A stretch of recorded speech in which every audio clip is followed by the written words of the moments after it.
Hi, I'm Faith, and you're watching Willoughby DIY.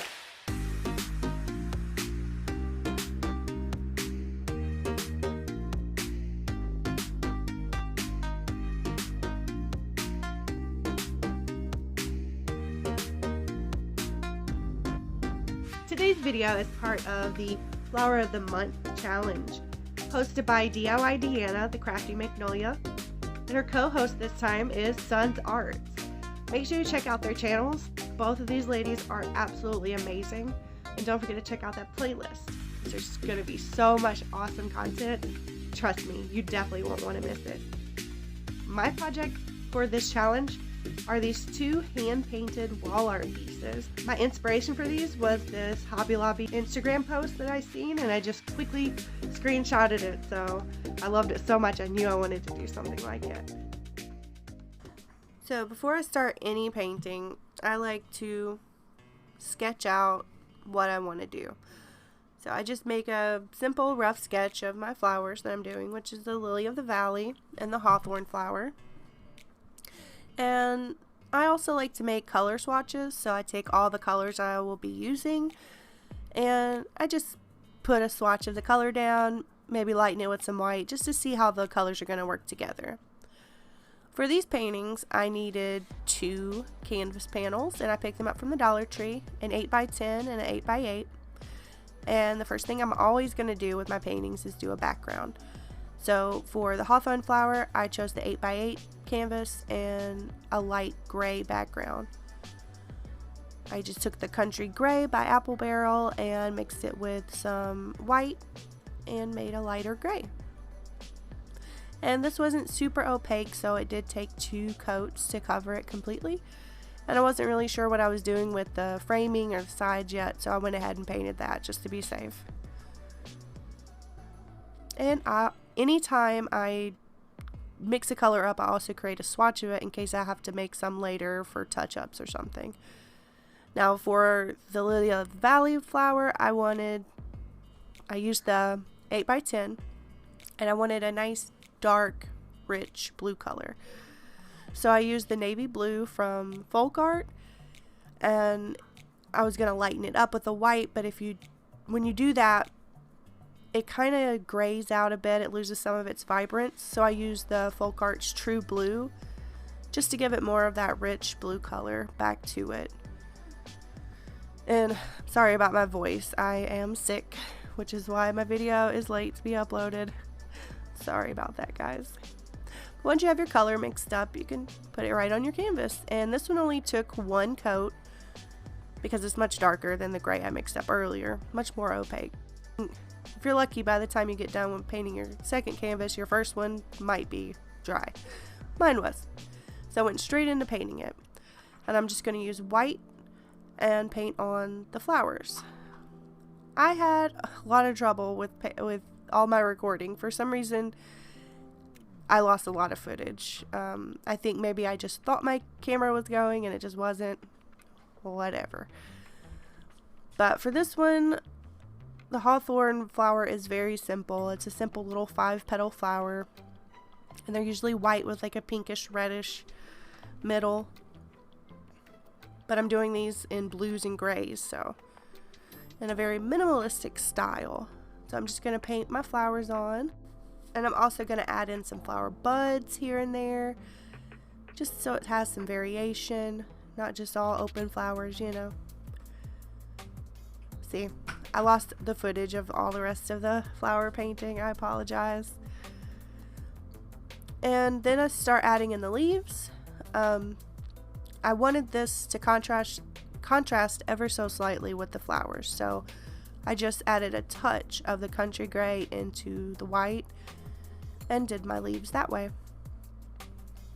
And I'm trying to not put too much detail into this because, like I said, it's a minimalistic sort of interpretation of these flowers.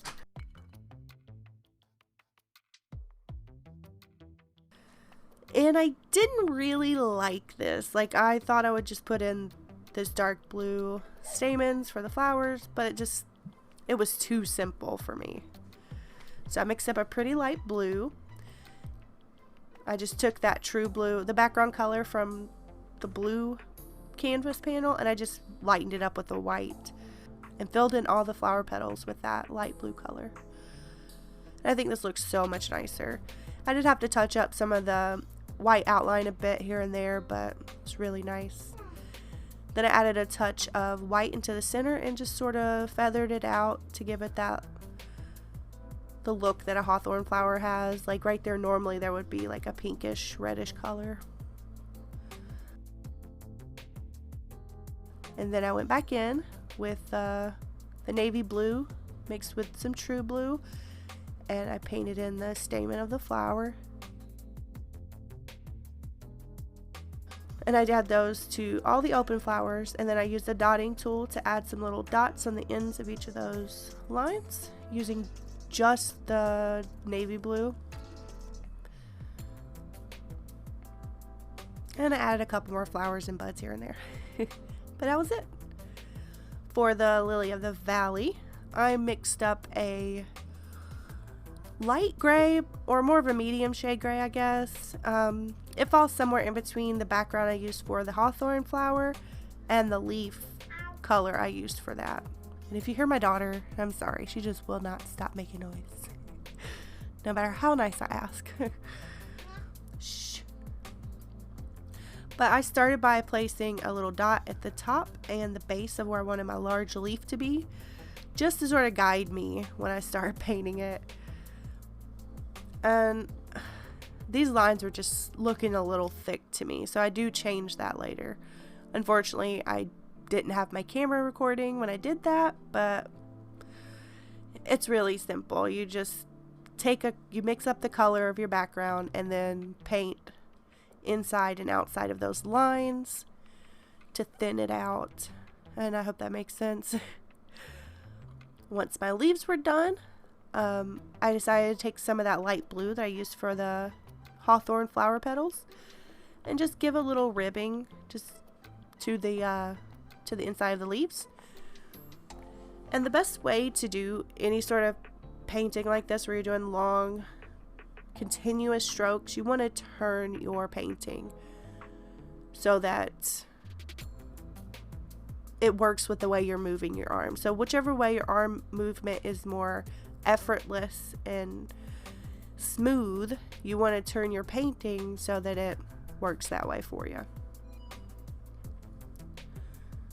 if that makes sense. Once I had that done, I took that same gray I used on the leaf outlines, and I'm going to create my main flower stems, and then add in a couple of little small stems where the flower buds will hang from. And here's what it looks like after I thin those lines out a bit. It looks so much better. You can also see where I started to do flowers up on the main stem, and they were way too big, so I covered those up too. But once you have all that done and it's dry, if you had to redo it like me, we can take some white and add in the flowers. And the way I did this was I just created little orbs basically of white, so little circles, and then I'm going to go in with that same white color and just create the little petal shapes that's at the bottom that gives it that nice little bell shape to the lily of the valley flowers. And I found the easiest way to do this is to set your brush just outside the circle and drag it up into the circle.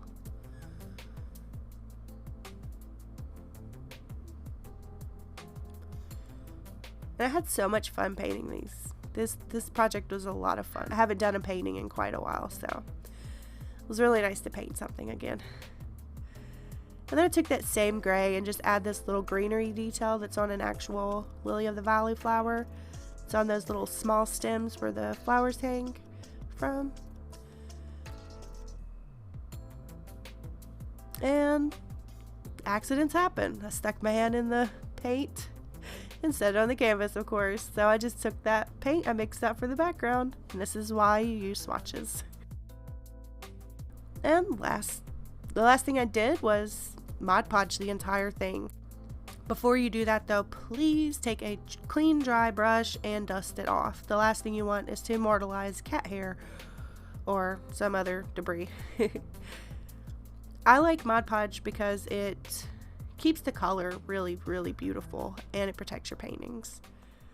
For the frames, I'm going to use 4 of these dowels, which they're about 1/4 inch across and about 2 feet long. I don't know what they're actually called, but these are the measurements you'll need to make the frames if you're using this size canvas. So I cut them up, and I also needed something to keep the paintings from popping out the back when I stick them in. So I took these large craft sticks from Walmart. These are the huge ones. And I just made cut little squares out of them to put in each corner. So you'll need 8 of those. Plus I tried stapling just the dowels, and my staples went just too far, just a little too far through. Once everything's cut, make sure you sand it if it has any bits sticking out, you know, splintery bits. And I'm just going to use wood glue as the initial hold on these. I'm going to use my carpenter square to keep everything nice and even. Just put a little wood glue on there, attach all the rods together, and then repeat that with the little squares we cut out. So I just put the glue where I need it on the rods and then set my little squares right onto it. Just like so. And once that's all done, let it dry for at least 30 minutes. That way when you go to staple it, nothing's going to be popping apart. I weighed it down a little bit with some tubes of paint on each corner. And then I'm just going to staple it, and I'm going to make sure either little prong of the staple is going to end up in each of the rods. That way it's all nice and sturdy. I'm just going to do that on each corner of each frame. And I kept mine raw wood because I thought it looked nicer that way, but you could definitely stain or paint yours. And these made for a nice tight fit, so all I had to do was pop in my paintings and they're sticking just fine, which is great because that means later I can change out the frames or the paintings as I please. For hangers, I just took a small piece of jute twine that you can get right from the Dollar Tree, or you can use whatever you need or have on hand for this. It doesn't matter. It could be yarn, it could be cotton twine, it doesn't matter. You won't see it, so it doesn't matter. And I tie a knot in one end, staple it so that the knot is on the outside of the staple. And once again, I'm keeping that staple on the craft stick so it doesn't pop out the other side. And then just tie another knot, staple it in, trim it off, and you're good. And these turned out so beautiful. I mean, you could do these in any color, so they could fit any decor. You can use any type of flower, whatever your favorite flower is. These are gorgeous. And I'm so glad I decided to participate in this challenge because I've never done these flowers before. And I really, really wanted to do these dupes for the Hobby Lobby paintings I seen on their Instagram. And this gave me the perfect opportunity to do both. And that's it, guys. Thanks so much for watching. If you enjoyed this video, please leave a like and consider subscribing if you haven't already. Make sure you tap that notification bell so you know every time I upload a video. And as always, have an amazing day, and I'll see you all next time.